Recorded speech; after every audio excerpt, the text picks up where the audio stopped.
Do you know the story of the three wise men of the East and how they traveled from far away to offer their gifts at the manger cradle in Bethlehem? But have you ever heard the story of the other wise man who also saw the star in its rising and set out to follow it, yet did not arrive with his brother in the presence of the young child Jesus? In the days when Augustus Caesar was master of many kings and Herod reigned in Jerusalem, there lived in the city of Ecbatana, among the mountains of Persia, a certain man named Artaban.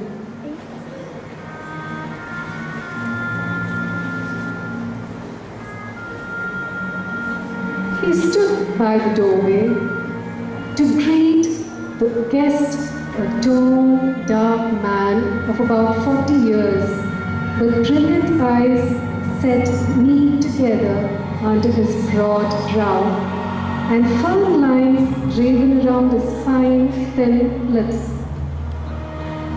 His robe was of pure white wool.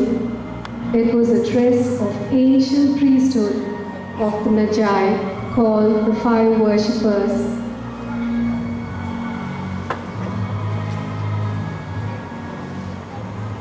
"Welcome," he said in his low, pleasant voice as one after another entered the room.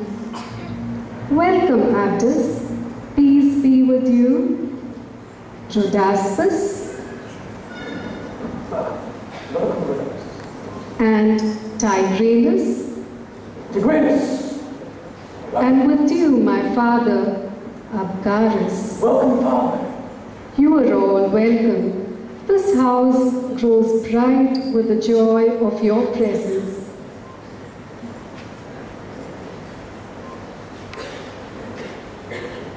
You've all come today to rekindle your faith in the God of purity. We worship not the fire, but of whom the fire is a symbol. Is that not so, Father? That is true. The enlightened are never idolaters. They lift the veil of form and go into reality. New light and truth are coming to them continually through the old symbols. So hear me, Father and friends, while I tell you of a new light that has been revealed unto me. We have all searched the prophecies of old, in which the future is dimly lit. And still, there is much we do not understand. The highest learning, I feel, is the knowledge of the stars. If we could trace their path from beginning to the end, there would be nothing in it. But is not our knowledge of them still incomplete?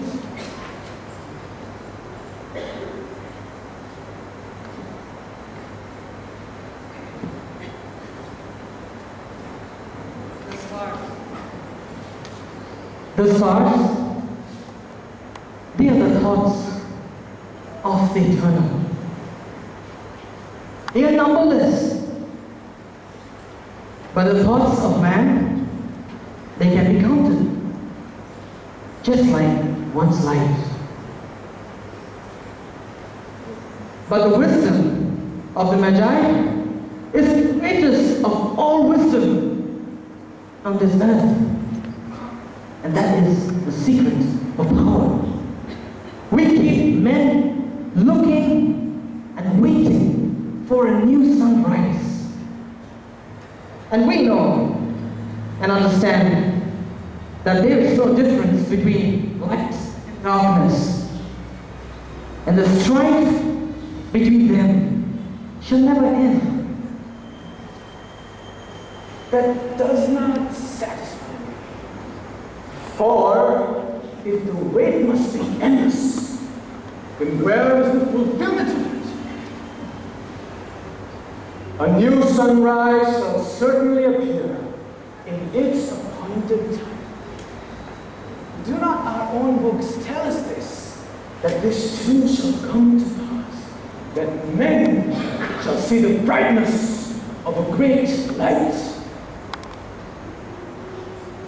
That is true. Any faithful disciple of Zoroaster knows the prophecy of Avesta and carries the word in his heart. In that day, Society, the victorious, shall come out of the number of prophets in the east. A bright light will shine around him, and people would follow him.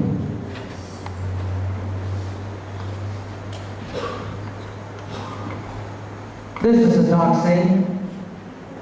It is hard to understand it. It is better we consider increasing the value of Magi in their own country rather than going after a stranger to whom we must resign our power.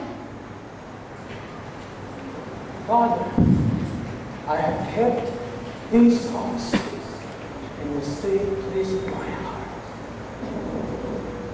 For a religion without hope is like an altar without living fire.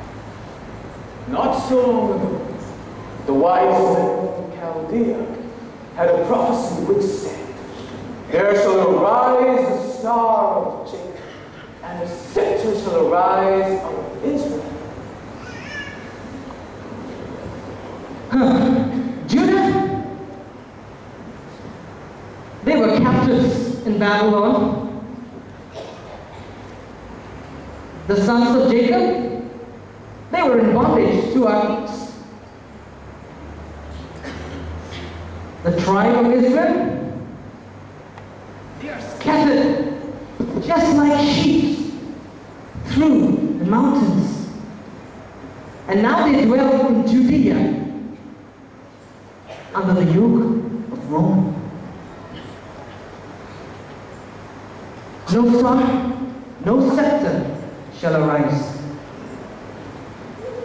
But yet, wasn't it Daniel, the counselor of kings, the searcher of dreams, who was most beloved by King Cyrus?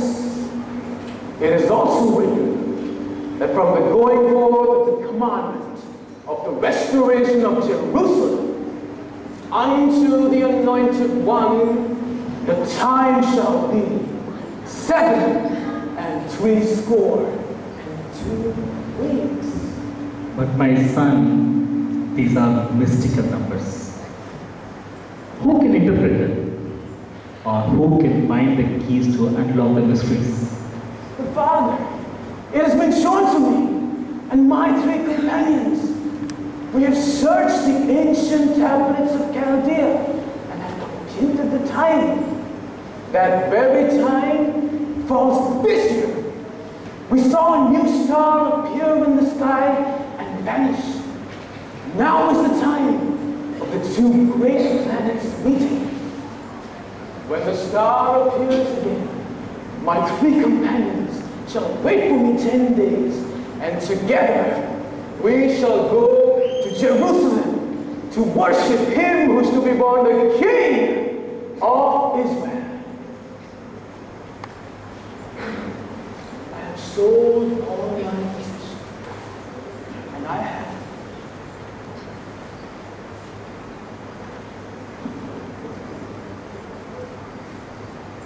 a ruby, a sapphire, and a pearl to take with me to pay tribute to the King. Won't you come with me, Father, and friends, that we can go together and worship him who's to be born the King?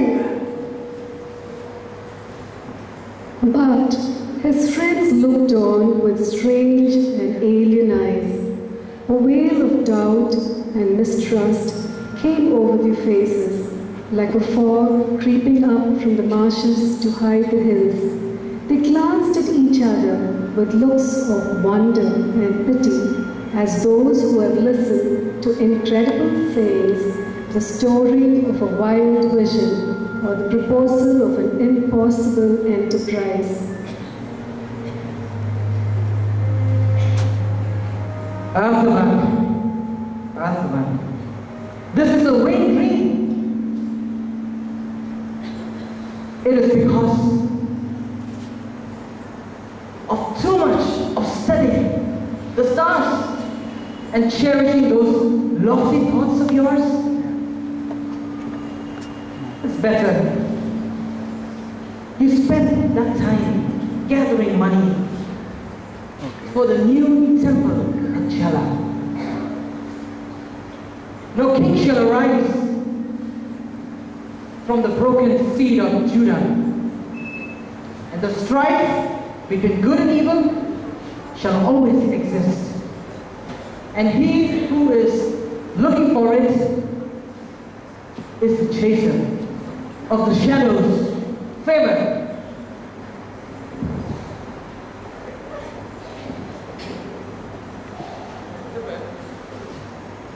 I have no knowledge of these things. My office regarding royal treasure finds me here. The quest is not possible. If thou must follow it, then do it.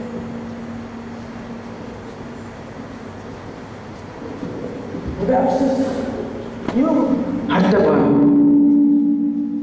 I have a bride waiting for me at home. I cannot leave her. Neither can I take her on a strange journey like this. This quest is not for me, but may thy steps be prosperous wherever you go. Fare thee well.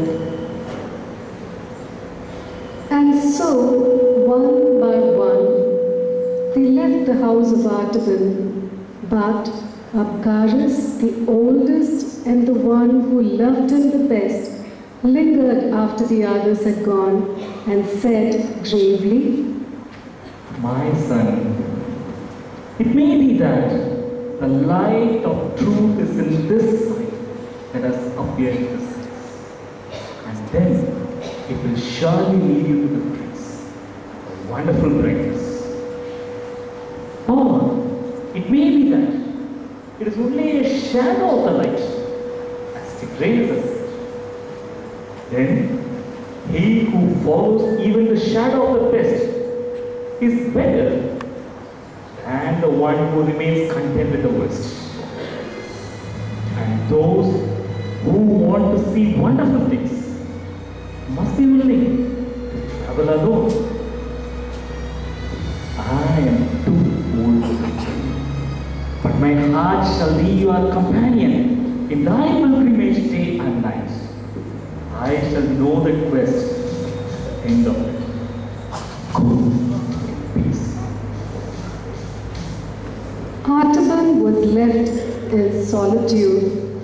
He gathered up the jewels and replaced them in his girdle. For a long time he stood and watched the flame that flickered and sank upon the altar. Then he crossed the hall, lifted the heavy curtain, and passed to the terrace on the roof. Jupiter and Saturn rolled together like drops of lambent flame, about to blend in one. He bowed his head, he covered his brow with his hands, and he said, It is a sign! The king is coming! And I shall go meet him.